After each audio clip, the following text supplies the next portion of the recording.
πιο όμορφο τραγούδι. Λένε πως είμαι ολόλευκη σαν άσπρο συννεφάκι.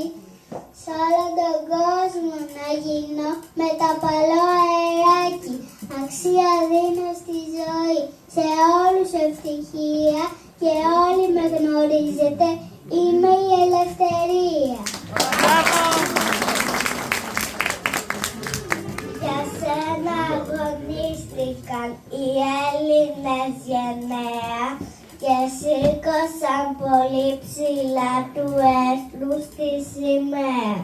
Σήμερα σε γιορτάζουν σε όλη την Ελλάδα που στα γαλάζια ντύθηκε με χάρη και ομορφάδα.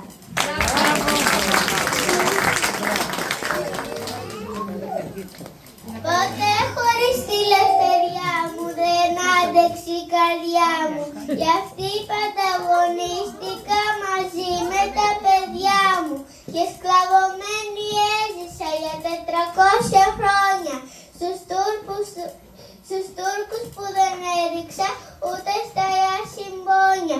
Αλλά αγώνα έκανα μεγάλο για την ελευθερία και γράφτηκε όπως άξιζε στη νέα ιστορία.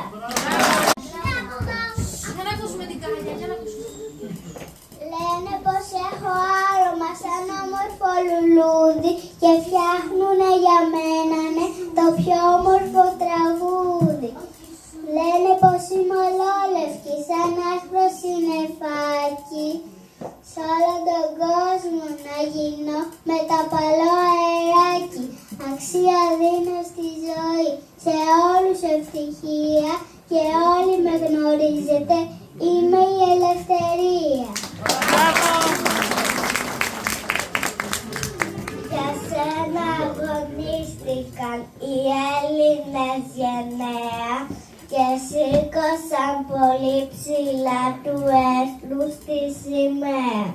Σήμερα σε γιορτάζουν σε όλη την Ελλάδα που στα γαλάζια ντύθηκε με χάρη και ομορφάδα.